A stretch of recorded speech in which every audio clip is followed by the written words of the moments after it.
à chacun, bonsoir à chacune. Je suis vraiment très heureux de vous retrouver dans ce mois de novembre pour cette nouvelle émission à cœur ouvert face à la Bible. J'espère que vous allez bien et je suis convaincu que dans ces quelques minutes que nous allons vivre ensemble, le Seigneur saura parler encore, comme il le fait à chaque fois, à notre cœur. J'aimerais répondre ce soir à cette question avec vous et surtout devant la parole de Dieu. Qui est ce Jésus, cet inconnu devenu célèbre? Qui est ce fameux Jésus dont on parle tant? C'est inconnu finalement, parce que beaucoup parlent de Jésus mais ne le connaissent pas, ne savent pas qui il est, ce qu'il peut apporter dans un cœur. Et puis, c'est inconnu devenu célèbre, parce qu'on n'a jamais autant parlé de Jésus qu'aujourd'hui. Alors, on va répondre à cette question. Qui est ce Jésus devenu célèbre? Cet inconnu, devenu célèbre. Bien sûr, on va y répondre à cœur ouvert face à la Bible.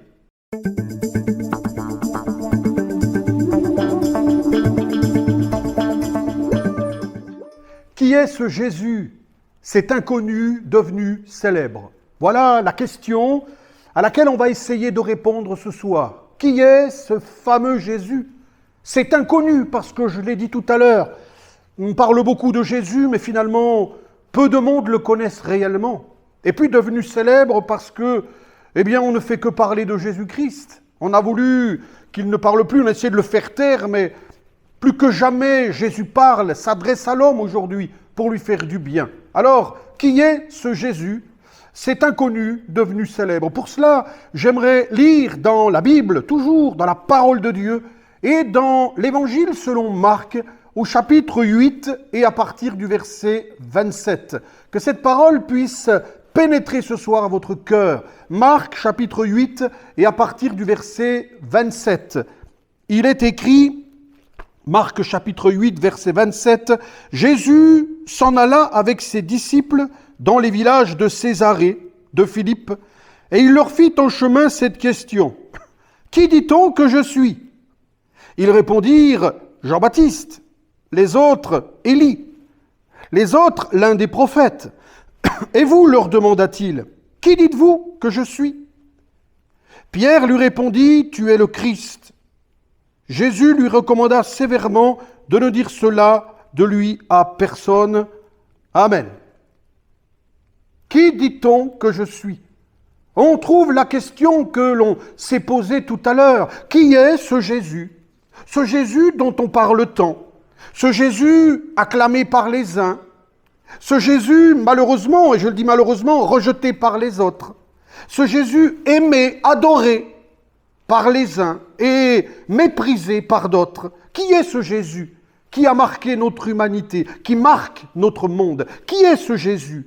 Qui est-il? Et surtout, c'est la question importante, que peut-il faire pour nous? Que peut-il faire pour moi ce soir? Qui est ce Jésus? Comme je le disais, beaucoup vont le louer, l'adorer, le connaissent, l'aiment, et d'autres l'ignorent, sont indifférents, l'ont même rejeté sans finalement le connaître. Alors qui est-il? Qui est-il? L'apôtre Pierre répond à cette question. Tu es le Christ. Et il dira même le Fils du Dieu vivant. Tu es le Christ, le Fils du Dieu vivant. D'abord, j'aimerais vous dire que Jésus-Christ est Seigneur. La Bible dit qu'il est le Seigneur des seigneurs, qu'il est le Roi des rois. Et il désire être notre Seigneur, il désire être notre Roi, il désire être notre berger, afin de nous conduire, de diriger notre vie, afin de nous instruire, de nous guider, de nous protéger, de nous garder. Il désire être un bon berger, un véritable roi, qui s'occupe de son royaume, qui s'occupe de ses sujets. Un roi aimant, un roi qui apporte la paix, qui apporte la joie, qui apporte le bonheur. Il est celui qui désire être le Seigneur de nos vies. Sans lui, les hommes sont errants, ils sont comme des brebis perdues, ils tournent en rond, ils sont dans les ténèbres, ils sont, comme dit l'apôtre Paul, seuls et abandonnés, et on le voit bien, parce que Jésus ne règne pas ici-bas que de détresse, que de drame, que de malheur, que d'angoisse, que de violence, que d'impureté, que de souffrance, parce que l'homme, il ne veut pas laisser Jésus le diriger, conduire sa vie. On dit aujourd'hui de plus en plus, ni Dieu ni maître, nous voulons être libres, mais on voit le résultat. Non, nous n'avons pas été créés pour être libres. L'homme a été créé pour que Dieu le dirige. L'homme a été créé pour que Dieu le conduise. L'homme a été créé pour que Dieu le chérisse. Et nous avons besoin, et tu as besoin, que Jésus devienne ton Seigneur, que Jésus devienne le roi de ta vie, celui qui va te conduire dans de verts pâturages, celui qui sera ton ami, celui qui t'aidera dans tes difficultés, celui qui répondra à ton besoin. Vous savez, le Seigneur, il connaît, et le roi des rois, celui qui s'appelle Jésus, il connaît chacune de nos vies. Il nous connaît parfaitement, et il sait, lui, ce qu'il y a de meilleur pour chacun d'entre nous. J'aimerais te dire ce soir, mon ami, que Jésus sait ce qu'il y a de meilleur pour ta vie. Et si tu acceptes qu'il devienne ton Seigneur, qu'il devienne le roi de ta vie, celui qui va diriger ta vie, alors il va te donner cette paix, cette joie, ce bonheur. Il va conduire ta vie. Il est écrit dans la Bible, il y a pour toi un avenir et de l'espérance. Jésus aimerait devenir le Seigneur de ta vie et écrire avec toi une nouvelle page, une page merveilleuse, faite de bonheur, ce bonheur que tu cherches, ce bonheur que tu n'arrives pas à trouver. Tu le trouveras si tu laisses Jésus devenir le Maître et le Seigneur de ta vie. Oui, tu es le Christ, le Fils du Dieu vivant. Jésus est le Seigneur des Seigneurs, il est le Roi des rois, celui qui voudrait devenir le roi de votre vie ce soir. Mais Jésus n'est pas seulement le Seigneur. La Bible dit que Jésus, et c'est ça qui est le plus important pour nous, Jésus est le Sauveur. Il est le Sauveur. Il le dira lui-même. Je ne suis pas venu pour juger le monde, mais je suis venu pour sauver le monde. Je suis venu pour sauver les pécheurs. Je suis venu pour réconcilier l'homme avec le Créateur. Il est venu pour nous sauver du péché et de la mort éternelle. Je sais qu'aujourd'hui, le péché, ça fait sourire. Je sais bien. Le péché, c'est un mot obsolète, c'est un mot qu'on doit oublier, un mot qui n'a plus de valeur.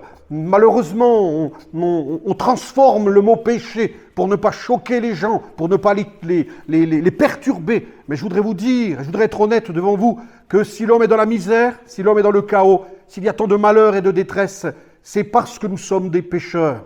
Mes amis, le péché, ça veut dire manquer le but, passer à côté du plan de Dieu. Le désir de Dieu, nous venons de le dire, c'est qu'il y ait une relation entre Dieu et sa créature, entre Dieu et les hommes, parce que nous sommes des créatures de Dieu. Dieu voulait un contact avec nous, une relation intime avec nous, mais voilà, nous l'avons refusé. Et c'est ça le péché, c'est refuser que Dieu soit le maître de notre vie.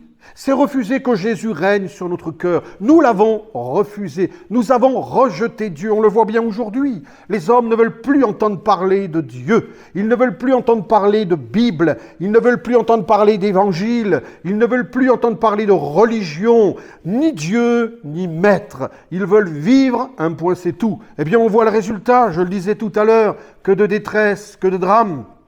Ce sont tout cela les conséquences du péché, que de meurtre, que de violence, parce que l'homme est livré à lui-même, parce qu'il ne veut pas Dieu comme maître de sa vie. Alors c'est le diable qui règne dans le cœur des hommes, et c'est l'ennemi de Dieu qui fait du mal, et qui détruit la belle créature de Dieu. Mais Jésus est venu, et oui, il est venu pour nous sauver de cette mort, de ce malheur, de cette détresse, parce que la Bible dit que le péché, la désobéissance à Dieu, elle nous conduit à une vie fade, une vie insipide, mais elle nous conduit aussi à la mort éternelle. La Bible le dit, le salaire du péché, c'est la mort. Je résume, parce que nous avons rejeté Dieu de notre vie, nous vivons comme des malheureux, comme des misérables. Nous avons une vie qui est fade, qui est triste, mais plus que cela, la Bible dit que l'avenir de l'homme, c'est la mort éternelle, être séparé de Dieu pour l'éternité. Voilà ce qui attend les êtres humains. Je ne peux pas vous dire autre chose.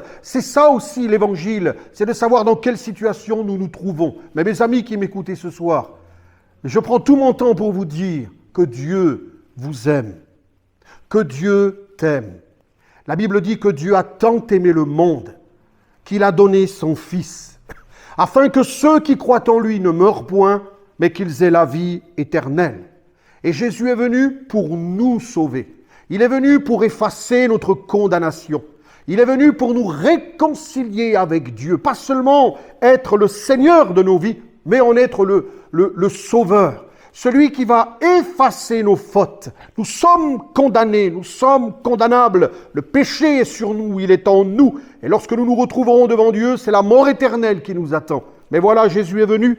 Lui a vécu sans péché. Il est le seul qui n'a jamais commis le moindre péché. Ne le dira-t-il pas lui-même? Qui de vous me convaincra de péché? Il n'a jamais péché. Pourtant, la Bible dit qu'il a souffert comme nous. Il a été tenté comme nous, en toutes choses, sans jamais commettre de péché. Eh bien, il est venu vivre sans péché, mais plus que cela.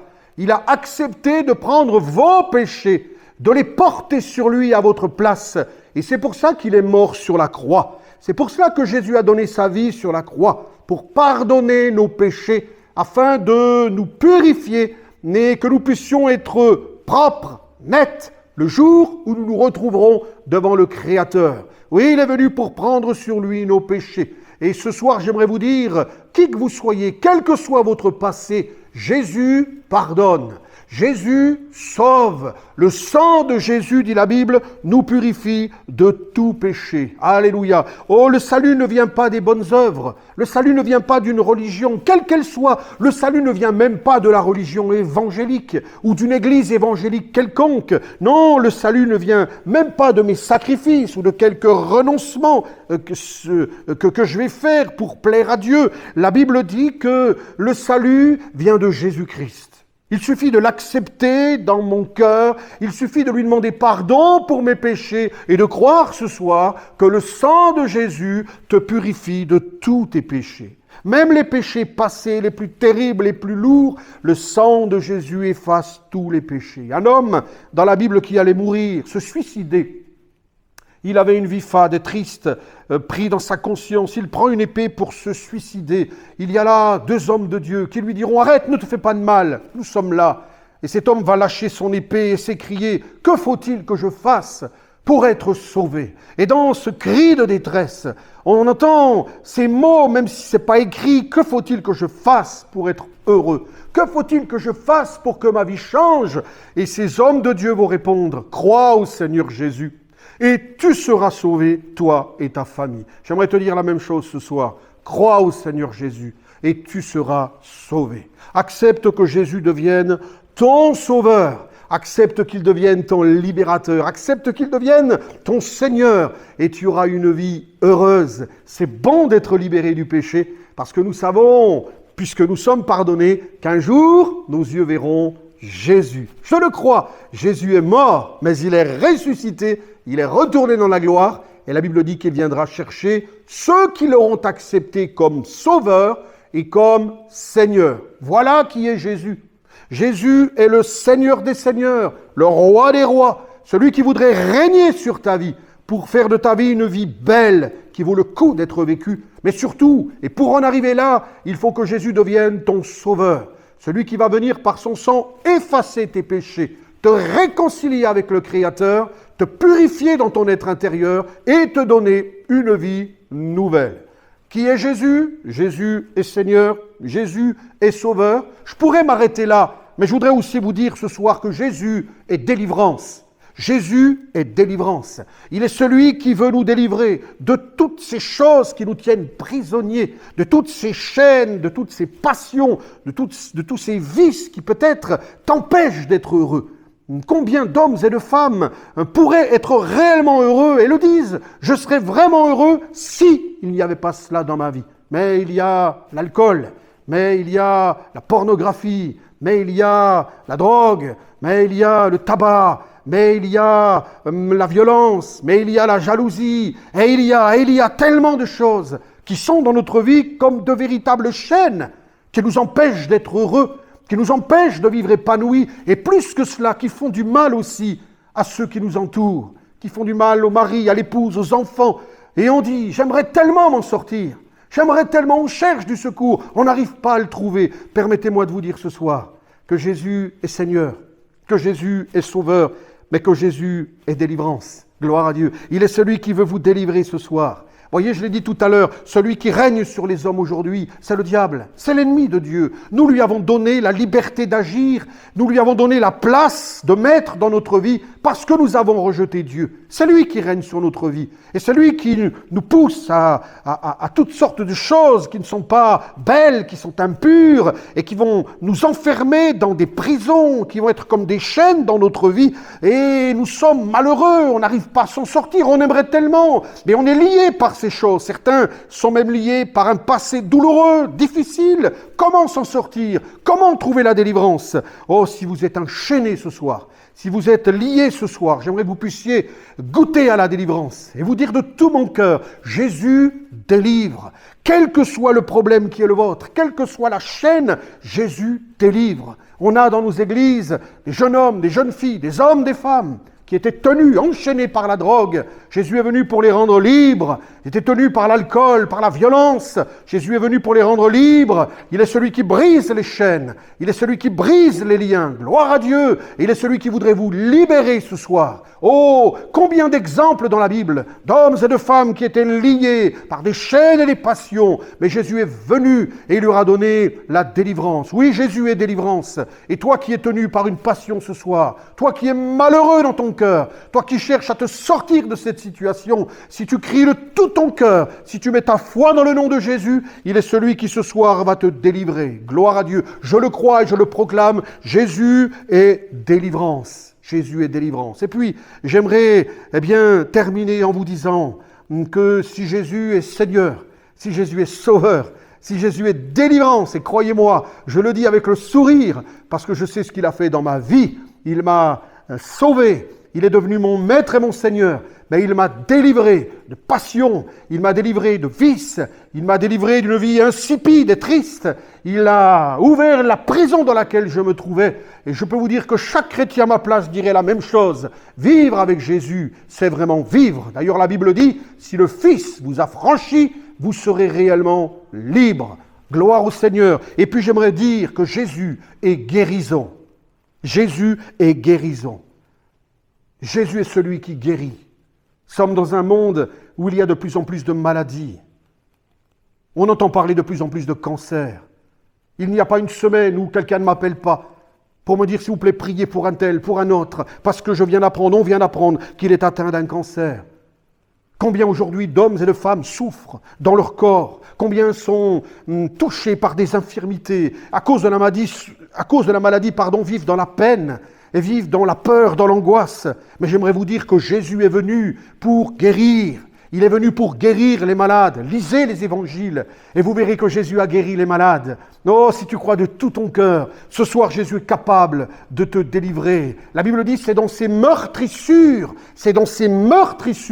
que nous avons la guérison. Jésus veut te guérir ce soir. Peut-être tu es malade, tu es là devant cet écran et tu regardes un simple homme qui prêche une grande prédication, car l'évangile, c'est un grand message. Et tu te dis, mais qu'est-ce que ce Jésus peut faire pour moi? Il peut te guérir, il veut te guérir. Alors que tu es là, prie-le, apporte-lui ta souffrance, apporte-lui ton mal, apporte-lui ton infirmité, apporte-lui ta maladie, et tu verras que Jésus est celui qui est capable de te guérir ce soir. La Bible nous parle d'une femme qui était atteinte d'une perte de sang depuis 12 ans. Elle a entendu parler de Jésus, elle a entendu qu'il était le Seigneur, elle a entendu qu'il était le Sauveur, elle a entendu qu'il était délivrance, mais surtout, elle a entendu que Jésus pouvait guérir, oui, qu'il était guérison. Alors, les dernières forces qu'elle avait, elle les a utilisées pour aller à sa rencontre. Il y avait une foule qui était là, beaucoup de gens. C'était difficile pour elle, dans sa faiblesse, de s'approcher de Jésus. Mais elle s'était dit, si je peux seulement toucher son vêtement, je sais que je serai guérie. Et à un moment donné, elle touche le vêtement du Seigneur. Et il est dit qu'une force est sortie de lui, a jailli dans le corps de cette femme. Et à l'instant même, elle a été guérie de son mal. À l'instant même, elle a été guérie de son mal. Et puis quelques instants après, elle va recevoir ce Jésus comme son Seigneur et comme son Sauveur. Eh bien, je crois que Jésus voudrait faire la même chose ce soir. Il est celui qui veut te guérir. Il est celui qui est capable de te délivrer de ton mal ce soir, de te délivrer de tes maladies ce soir. Et il veut le faire pour une seule raison, parce que Jésus t'aime. Et Jésus voudrait que tu sois heureux. Il voudrait aujourd'hui te guérir. Il te suffit de le croire. Et comme cette femme dont on a raconté l'histoire, de t'approcher de lui. Et de t'approcher de lui dans la foi. Alors, permettez-moi de vous poser cette question. Êtes-vous sous l'autorité de ce Seigneur merveilleux, plein d'amour, plein de grâce? Êtes-vous ce soir sauvé? Êtes-vous délivré? Êtes-vous libre? Êtes-vous guéri? C'est un grand point d'interrogation. Vous seul pouvez répondre. Si ce n'est pas le cas, alors ce soir, n'attendez pas. N'attendez pas, chers amis. Tournez-vous vers Jésus. parce qu'il est vivant. Il est le même. Vous savez, la Bible dit que Jésus-Christ est le même hier, aujourd'hui et éternellement. Ce qu'il a fait hier, il est capable de le faire aujourd'hui et il le fera demain. Seulement demain, ça ne m'intéresse pas parce que je ne sais pas si je le vivrai demain. Mais aujourd'hui, la Bible dit, c'est le temps de la grâce. C'est le jour du salut. Aujourd'hui, alors qu'il est là, il est avec moi, il est avec toi. Aujourd'hui, mon ami, ouvre ton cœur. Que tu puisses lui dire, si ce que j'ai entendu est vrai, je veux le vivre.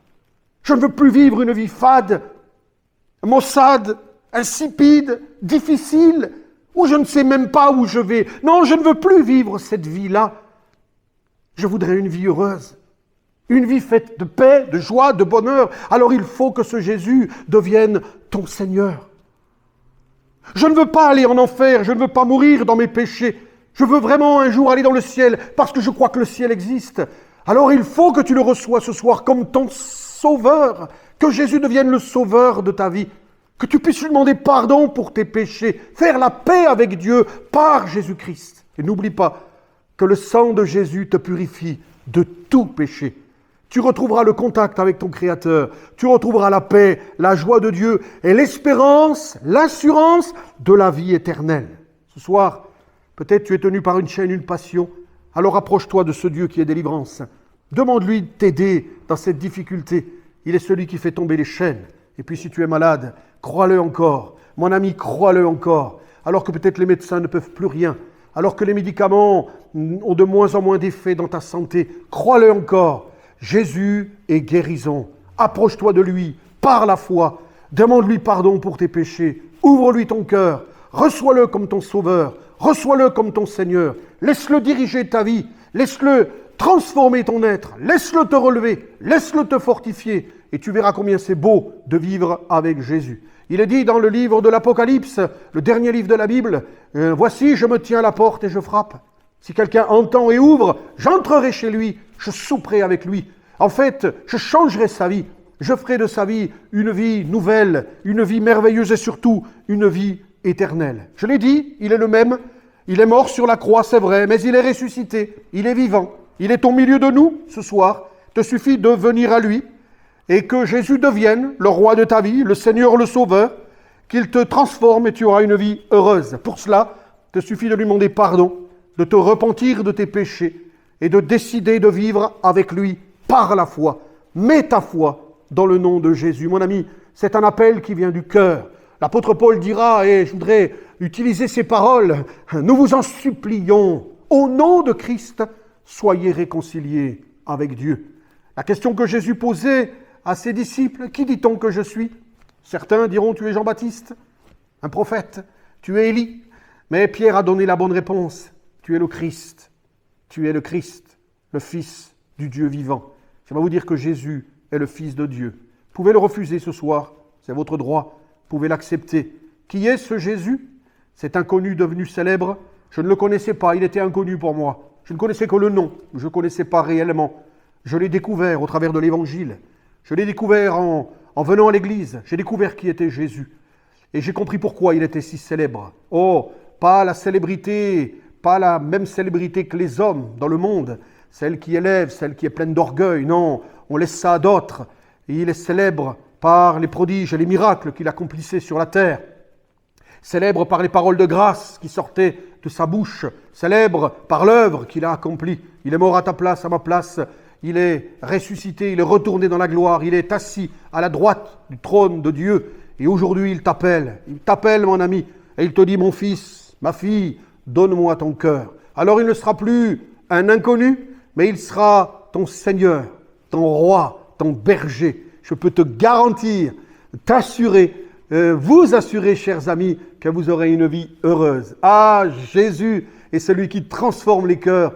À vous de le recevoir dans votre vie. Et vous passerez des fêtes de fin d'année, des fêtes de Noël les plus heureuses que vous n'avez jamais vécues, parce que le vrai bonheur se trouve en Jésus. J'aimerais prier avec vous, que le Seigneur vous bénisse. Notre Père, merci, parce que les hommes ne savent pas qui tu es. Qui est ce Jésus, cet inconnu devenu célèbre?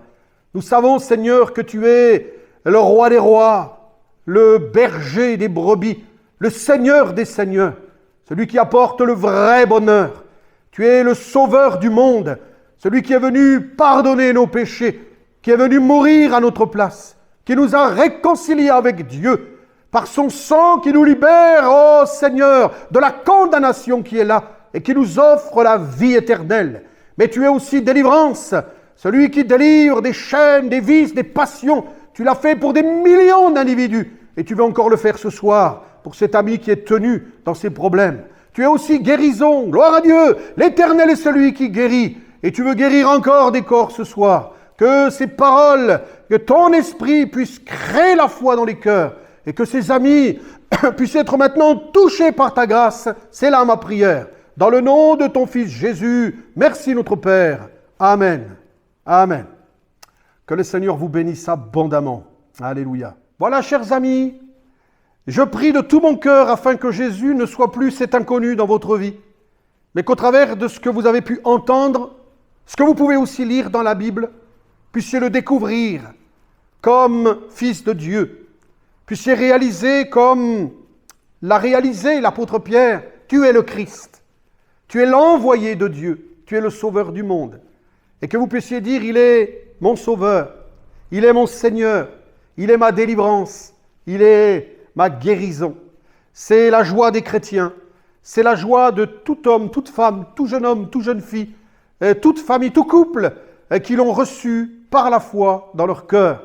Ils vivent comme tous les autres avec leurs soucis, leurs problèmes, leurs difficultés, mais nous avons un berger, nous avons un roi, nous avons un Seigneur qui veille sur nous, nous avons un Sauveur qui pardonne nos fautes, nos manquements, parce que nous en avons bien sûr, mais la Bible dit que le sang de Christ, encore aujourd'hui, nous purifie de tout péché. Il est notre délivrance lorsque les soucis sont là. Il nous délivre de l'angoisse, il nous délivre de la peine, de la tristesse.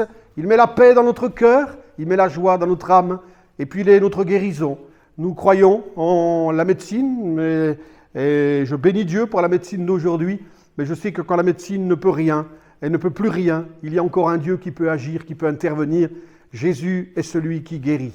J'espère et je prie pour que cette parole puisse travailler votre cœur et que vous puissiez, sans plus attendre, le recevoir comme le Maître, le Sauveur, le Seigneur de votre existence. Je vous invite à lire la Bible, comme je le fais à chaque fois, parce que c'est en lisant la Bible que la foi pénètre notre cœur et qui nous permet justement de découvrir ce célèbre inconnu, de découvrir combien il est bon, combien il est merveilleux. Qu'est-ce qui manque à l'homme aujourd'hui? Ah Seigneur, l'homme est malheureux, l'homme est méchant, l'homme est vide, l'homme est triste, parce qu'il n'a pas Jésus. Mais quand on l'a, il nous donne le vrai bonheur. Lisez la Bible, procurez-vous la Bible, et vous verrez que ça vous apportera la foi dans le nom du Seigneur. Ah, merci Seigneur pour ta parole. Ce mois-ci encore, les 2 mois passés, la parole de Dieu a été le livre le plus vendu dans les magasins. La parole de Dieu a été le livre le plus vendu. Encore aujourd'hui, je bénis Dieu pour sa parole, et tous ceux qui se la procurent vont découvrir l'amour du Christ.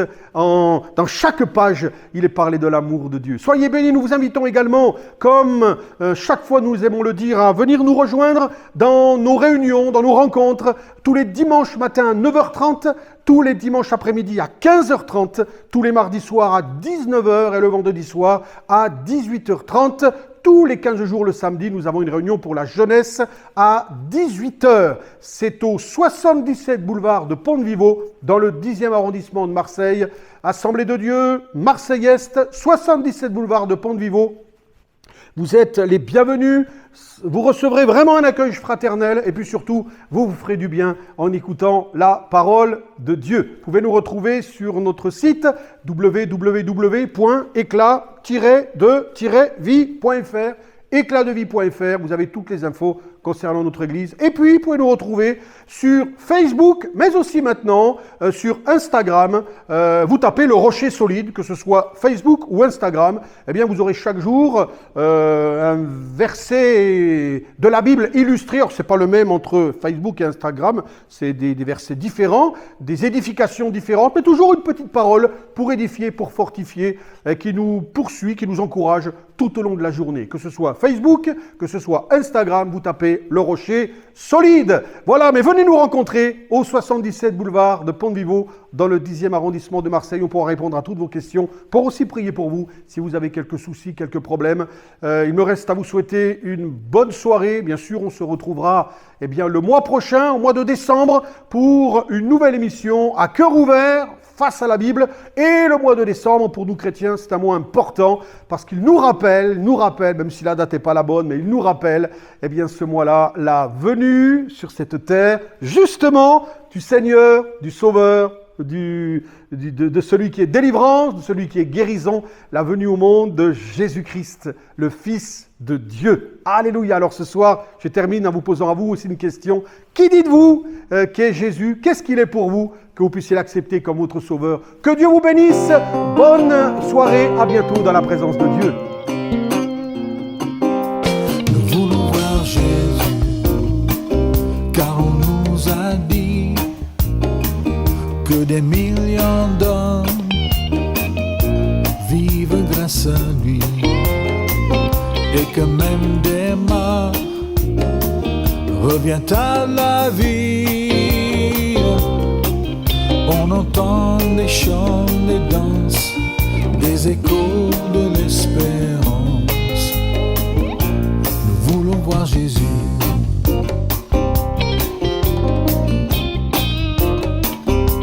Nous voulons voir Jésus dans sa sainteté, lui dont les prophètes nous avaient parlé. La parole de Dieu, la lumière des hommes, il est le témoin fidèle, son amour nous interpelle. Nous voulons voir Jésus, nous avons soif, nous avons faim, et les autres nous ont tous déçus. Nous voulons voir Jésus.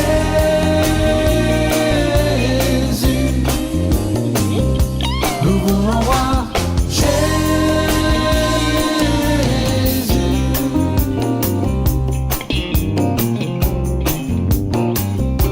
Nous voulons voir Jésus, l'homme de douleur, qui voyait sa mort sans céder à la peur, et qui s'est donné jusqu'au dernier souffle, et par son sang versé, fait de nous les pardonnés. Nous voulons voir Jésus.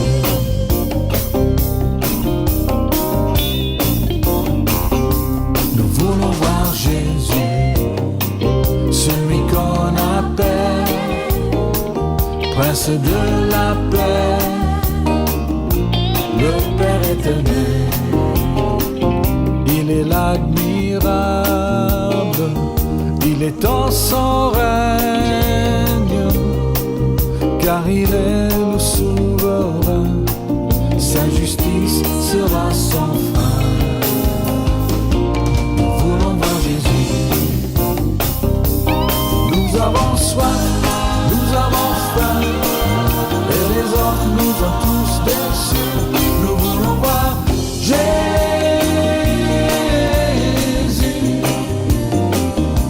Nous voulons voir Jésus.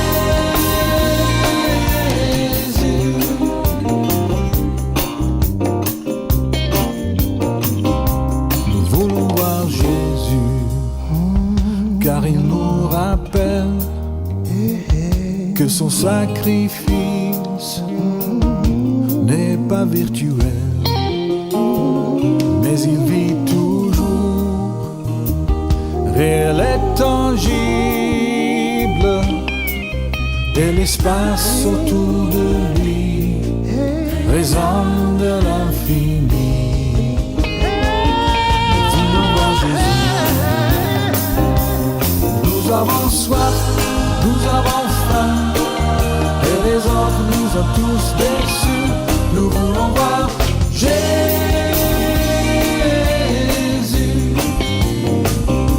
Nous voulons voir Jésus.